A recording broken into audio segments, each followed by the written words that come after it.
আজ আপনাদের শোনাবো অদিতি ঘোষের লেখা গল্প অরূপ রতন। ট্রেন থেকে নেমে প্ল্যাটফর্মে একটুক্ষণ দাঁড়িয়ে রইল দিশা। ওর সন্ধানে চোখ দুটো গোটা স্টেশন চত্বরটাই পাক খেয়ে নিল বার কতক। তবুও দেখা মিলল না তার। কলেজে আসা যাওয়ার পথে রোজই দেখা হয়ে যাচ্ছে তার সঙ্গে। একই ট্রেনে যাতায়াত করে সেও। কোনো দিন ট্রেন থেকে নেমে, কোনো দিন বা কিছুটা এগিয়ে গিয়ে দেখা হয় তার সাথে। নামধাম জানা নেই কিছুই, তবু 7-8টা দিনেই বড় পরিচিত মনে হয় তাকে। একটা অদ্ভুত আকর্ষণ অনুভব করে মানুষটার প্রতি।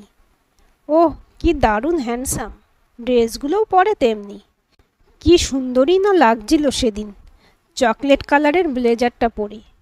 সানগ্লাসটা চোখ থেকে সরিয়ে রোজই এক ঝলক তাকাই দিশার দিকে। তারপর ছোট্ট এক টুকরো হাসি উপহার দিয়ে হাঁটতে থাকে অটো স্ট্যান্ডের দিকে। তার চোখের ওই অন্তর্ভেদী দৃষ্টি আর ঠোঁটের কোণে খেলে যাওয়া মিষ্টি হাসিটা যেন চুম্বকের মতো টানে দিশাকে। সে চলে যায় অটোয় উঠে। ঘোরের মধ্যে স্টেশন সার্ভিস বাসে ওঠে দিশা। শুরু হয় পরের দিনের জন্য প্রতীক্ষা। মনটা পড়ে থাকে স্বপ্নের জগতে। এমনই একজন রাজপুত্র ওর জীবন সঙ্গী হবে, সেটাই তো ভেবে এসেছে সেই কৈশোর থেকে।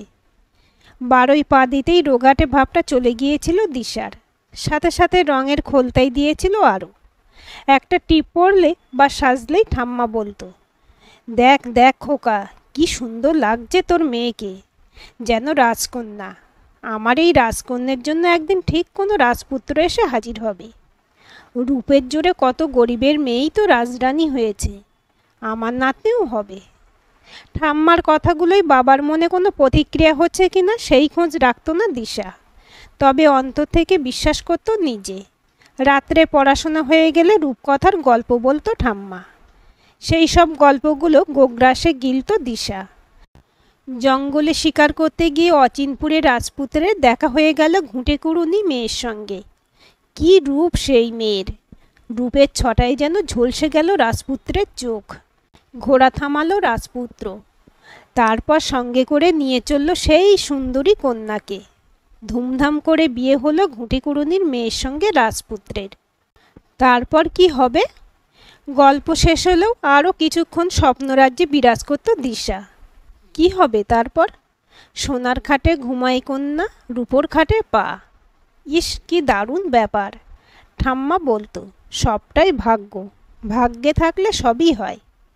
কলেজের প্রথম বর্ষের ছাত্রী দিশা মুখোপাধ্যায় স্বপ্ন দেখে আজও। যুগ বদলেছে, তাই আক্ষরিক অর্থে রাজপুত্র না মিললেও কোনো ধনী পরিবারের উপবান ছেলে তো কপালক্রমে জুটে যেতেই পারে। হ্যাঁ, এমনই ভাবে ও।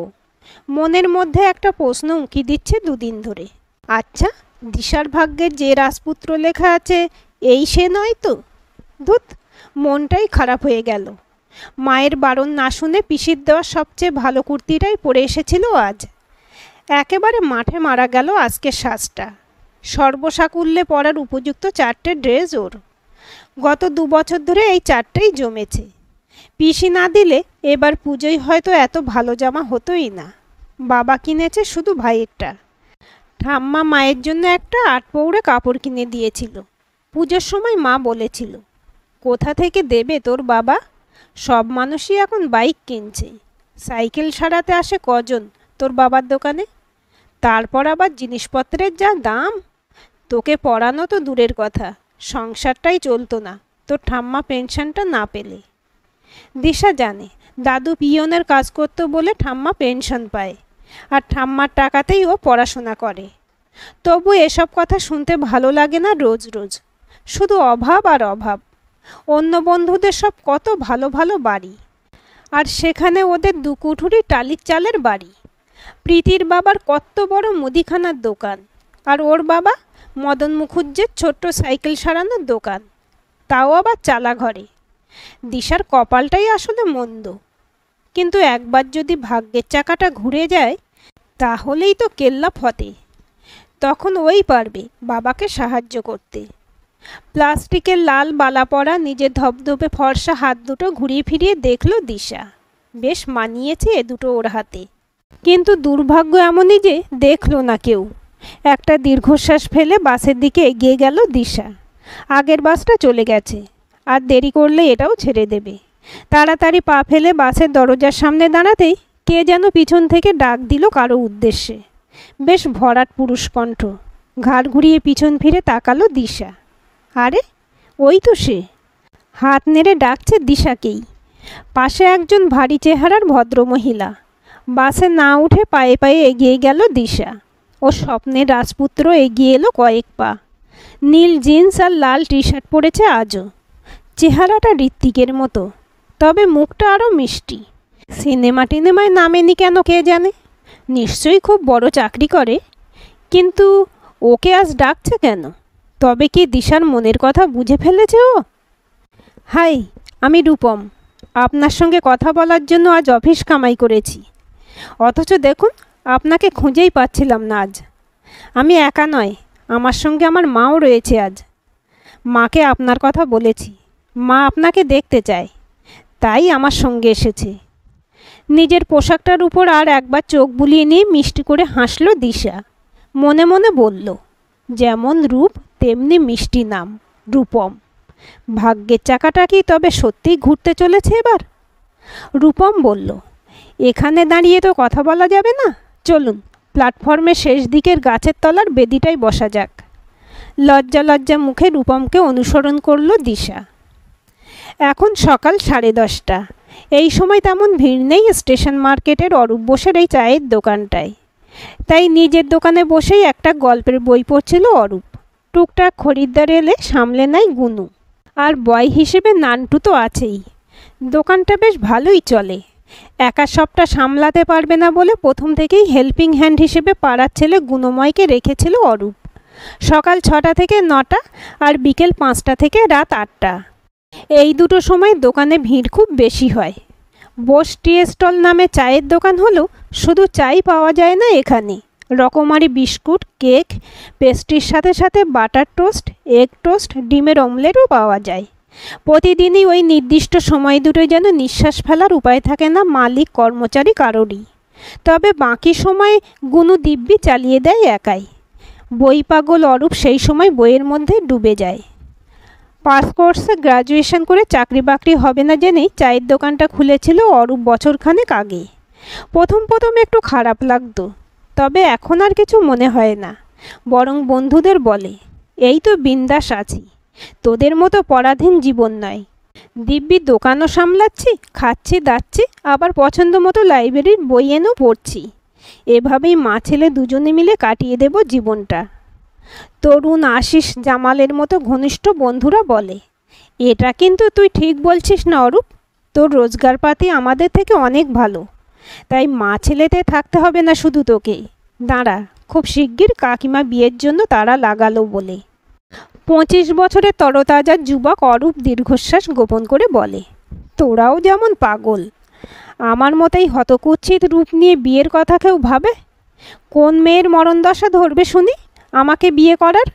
যদি কোনো গরিবের মেয়েকে তার বাবা মা ধরে বেঁধে পিড়িতে বসায়, তাহলে শুভ দৃষ্টির সময় আমার এই মিশমিশে কালো রং দেখে সে নির্ঘাত অজ্ঞান হয়ে যাবে। জ্ঞান আর আসবে কিনা ঠিক নেই। কতটা রিস্ক ভাবতো। শেষ পর্যন্ত খুনের দায়ে জেলের ঘানি টেনে মরবো নাকি? কথাটা বলে নিজের রসিকতায় নিজেই হো হো করে হেসে ওঠে অরূপ। বন্ধুরা আর কিছু না বলে চুপ করে যায়। হয়তো ওকে বিয়ে করতে আদৌ কেউ চাইবে কিনা সেই ব্যাপারে সংশয় ওদের মনের মধ্যেও রয়ে গেছে। সত্যিই যে বড্ড বেশি কালো অরূপ। বাবা নাকি আদর করে এই কালো কুচ্ছিত ছেলের নাম দিয়েছিলেন অরূপ রতন। ব্যাপারটা হয়তো পরে হাস্যকর মনে হয়েছিল তার নিজেরও, তাই স্কুলে ভর্তির সময় নামটা শুধু অরূপ দিয়েছিলেন। নারায়ণ সান্যালের রহস্য গল্পের মধ্যে ডুবে গেছে অরূপ। পায়ে মশা কামড়ালেও তাড়াতে ইচ্ছে করছে না। একেবারে টান টান উত্তেজনা। এরই মধ্যে হাঁপাতে হাঁপাতে সামনে এসে দাঁড়ালো রিক্সাওয়ালা ভোলা। অরূপদা, সেই ছেলেটা আবার এসেছে। কোন ছেলেটা? বই থেকে মুখ না তুলেই অরূপ প্রশ্নটা করল। সেই ছেলেটা গো, যে আগেরবার কদিন এই চত্বরে ঘোরাঘুরি করার পরই বুলটিকে আর পাওয়া যায়নি, সে আবার ঘুরঘুর করছে। ধুস, ওসব তোদের বানানো গল্প। বুলটি আসলে কলেজে যাওয়ার নাম করে বাড়ি থেকে ভেগেছিল কারোর সঙ্গে। তাছাড়া সে তো 7-8 মাস আগের কথা। তুই এতদিন পর তাকে দেখেই চিনে ফেললি? না গো অরূপদা, আমি একা নয়, তপন, বিজু সবাই বলছে একই কথা। তুমি একবার চলো না। তোরা কি পাগল? এতদিন পর তাকে দেখে আমি কি করব? প্রমাণ ছাড়া তাকে কিছু বলা যায় নাকি? আজকে তো আর সে কিছু করেনি। আরে সেটাই তো বলছি, ছেলেটা একটা মেয়েকে ডেকে নিয়ে ৩ নম্বর প্ল্যাটফর্মের দিকে গেল। বিজু রিক্সা নিয়ে আসছিল। ও বলল মেয়েটার বাড়ি চন্দননগরে নয়, তবে মনে হয় চন্দননগর কলেজেই পড়ে। কথাবার্তা শুনে মনে হলো ছেলেটাকে তেমনভাবে চেনে না মেয়েটা। শুনে তপন এক চক্কর দিয়ে এসেছে প্ল্যাটফর্মে। ও বলল একেবারে শেষ বকুল গাছটা তলায় বসে আছে ওরা। তবে ছেলেটা একা নেই, ওর সঙ্গে একজন ভারিক্কি চেহারার মহিলাও রয়েছে। মেয়েটার সঙ্গে বেশ গল্প জুড়েছে দুজনে। আমি আগে টিভিতে পুলিশ ফাইল দেখতাম, সেই রকম কোনো চক্র নয় তো? একবার যাবে না তুমি? অরূপ বিরক্তি গলায় বলল, দেখ ভোলা, যদি তেমন কিছু হয়ও তবু আমি যাব না। ইচ্ছা করে যদি কেউ আগুনে ঝাঁপ দিতে চায় তো দিক, আমি তাকে বাধা দিতে যাব কেন? তবে যদি জোর করে কাউকে নিয়ে যেত তাহলে বাধা দিতাম। তুই এখন যা দেখি। ভোলা অভিমানে গাল ফোলালো। ঠিক আছে, চলে যাচ্ছি আমি। তবে তেমন কিছু দেখলে আমি কিন্তু খুব জোরে জোরে আমার হুইসেলটা বাজাবো, তাহলেই বিজু আর তপনও বাজাবে। তখন অন্তত যেও একবার। অরূপ হো হো করে হেসে উঠল। তোদের এই হুইসেল পার্টিটা হয়েছে ভালো। চোর তো ধরেছিস আগে 2বার, এবার দেখ আরও বড় কোনো অপারেশন করতে পারিস কি না। দোকান থেকে বেরিয়ে এসে হনহন করে ৩ নম্বর প্ল্যাটফর্মের দিকে পা চালালো ভোলা। রূপমের থেকে কিছুটা দূরত্ব রেখে বসেছিল দিশা। কি বলবে ওকে রূপমের মা ঠিক বুঝতে পারছে না। তবে কি ওনার ছেলে মানে শ্রীমান রূপমের তাকে পছন্দ হয়েছে? আর সেই কথাটাই কি বলতে এসেছেন উনি? দিশাকে তো ভালো করে চেনেনি না উনি, এছাড়া আর কী বা বলবেন। কিন্তু এত বড় ভাগ্য কি করেছে দিশা? মুখ নিচু করে বসে নখ খুঁড়তে খুঁড়তে অধীর আগ্রহে অপেক্ষা করছিল ও সেই মহেন্দ্রক্ষণের জন্য। কয়েক মিনিট অপেক্ষার পরই ভদ্রমহিলা আর একটু সরে এসে বসলেন। পরম আপনজনের মতো দিশার চিবুক ধরে মুখটা তুললেন। বড্ড লাজুক দেখছি এই মেয়ে, অত লজ্জা পেলে হয়? আমি কত দূর থেকে এসেছি বলো তো, শুধু তোমার সঙ্গে কথা বলবো বলে। দিশা হরিণী চোখ দুটো মেলে তাকালো। বলুন, কি বলবেন? বলবো বলেই তো এসেছি। আমার একমাত্র ছেলে রূপম সফটওয়্যার ইঞ্জিনিয়ার। ও বেশ ভালো পোস্টেই চাকরি করে। ওর বিয়ের যোগাযোগ করতে শুরু করেছি কিছুদিন ধরে। নিজে মুখে আর কি বলবো ছেলের কথা। শুধু রূপই নয়, গুণও অনেক আমার ছেলের। তাই বড় বড় ঘর থেকে ভালো ভালো সব সম্বন্ধ আসছে রোজই। ছেলে এদিকে গোঁ ধরে বসে আছে, ও সাধারণ পরিবারের কোনো মেয়েকে বিয়ে করবে। এরই মধ্যে অফিস যাওয়ার পথে তোমাকে দেখে। তোমার রূপে মোহিত হয়ে গেছে আমার ছেলে। আমাকে টেনে নিয়ে এলো, বলল তুমি আগে মেয়ে দেখো, তারপর ওর বাড়িতে গিয়ে কথা বলা যাবে। ছেলের কথা শুনে চলে এলাম। তা তুমি কি পড়ো মা? আমি ইতিহাসে অনার্স নিয়ে পড়ছি। আমার এটা ফার্স্ট ইয়ার। ভদ্রমহিলা মিষ্টি করে হাসলেন। খুব ভালো, বিয়ে হলেও পড়াশোনা বন্ধ করতে হবে না তোমাকে। যতদূর ইচ্ছা পড়বে তুমি। আনন্দে আত্মহারা হওয়ার অবস্থা দিশার। হঠাৎই ওর মনের মধ্যে রং বেরঙের প্রজাপতিরা ডানা মেলল। যাক, এবারে তাহলে সত্যি সত্যিই ওর রূপকথার রাজপুত্র এসে গেছে। কিন্তু ও যে শুনেছে ভালো পরিবারে বিয়ে দিতে গেলে অনেক টাকা পয়সা লাগে। ওদের তো সে সামর্থ্য নেই। তাহলে কি হবে? তবে কি তীরে এসে তরি ডুববে? না, এভাবে মুখ বুজে থাকলে চলবে না। এমন সুযোগ তো তার জীবনে বারবার আসবে না। সংকোচ কাটিয়ে দিশা বলল, আপনারা তো আমার সম্বন্ধে কিছুই জানেন না। আমার বাড়ির অবস্থা একদম ভালো নয়। আপনাদের তুলনায় আমরা একেবারেই নগণ্য। আমার বিয়েতে মা বাবা কিছুই দিতে পারবে না। দিশার গাল ধরে আদর করলেন ভদ্রমহিলা। একেবারে পাগলি মেয়ে। আমরা তোমাকে ঘরের বউ করে নিয়ে যেতে চাই। অন্য কিছু নিয়ে কি করব? ঈশ্বরের আশীর্বাদে আমাদের অনেক আছে। তোমার বাবা তোমাকে শাঁখাপলা দিয়েই দান করবেন। আমরা নিজেরাই তোমাকে গয়না দিয়ে সাজিয়ে আনব। দিশার চোখ মুখে উপচে পড়া খুশির আভাস। কি বলবে ভেবে পাচ্ছে না ও। রূপম কথা বলল এতক্ষণ পর। ওদের বাড়ির ঠিকানাটা আর ফোন নম্বরটা নিয়ে নাও মা। এ যুগে সমস্ত মেয়েদের হাতেই যখন দামি দামি স্মার্টফোন থাকে, তখন দিশার কাছে থাকে একটা বহু পুরনো ছোট্ট মোবাইল। তাও পেছনের কভারটা লুজ হয়ে যায় সেল টেপ দিয়ে আটকানো। কারোর সামনে মোবাইল বার করতে লজ্জা পায় ও, ব্যাগেই থাকে ওটা। তবে ফোন যেমনি হোক, ফোন নম্বর তো একটা আছে। দিশা বলল, কার ফোন নাম্বার বলবো, আমার না বাবার? রূপম বলল, আপনার বাবার নাম্বারটাই বলুন, আমাদের সুবিধা হবে যোগাযোগ করতে। নিজের স্মার্টফোনে ফোন নাম্বার সেভ করে নিয়ে রূপম বলল, আপনাদের বাড়িতে যাওয়ার আগে ফোন করে নেব।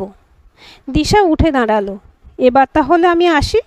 ভদ্রমহিলা বললেন, হ্যাঁ যাবে তো অবশ্যই, তবে তোমাকে প্রথম দেখলাম আমি, একটু মিষ্টিমুখ তো করানো দরকার। দিশা বলল, না না, তার কোনো দরকার নেই। রূপম বলল, তুমি তো মন্দিরে পুজো দিয়ে এলে, একটু প্রসাদই দাও না ওনাকে। ও তাই তো, মনেই ছিল না। কথা বলতে বলতে তাড়াতাড়ি নিজের ভ্যানিটি ব্যাগ থেকে সন্দেশের বাক্স বার করলেন ভদ্রমহিলা। প্যাকেট খুলে কিছুটা মাখা সন্দেশ নিজে হাতে খাইয়ে দিলেন দিশাকে। খাও মা। ব্যাগ থেকে জলের বোতল বার করে কিছুটা জল খেয়ে উঠে দাঁড়ালো দিশা। ওনাকে একটা প্রণাম না করলে খুবই অভদ্র ভাববেন দিশাকে, সেটা ওর পক্ষে ভালো হবে না। কথাটা মাথায় আসতেই নিচু হয়ে প্রণাম করতে গেল ও। ঠিক তখনই মাথাটা ঘুরে গেল দিশার। ও টাল সামলে নিল কোনো রকমে। ভদ্রমহিলা বললেন, কি হলো মা? দিশা লজ্জা পেয়ে বলল, মাথাটা একটু যেন ঘুরে গেল।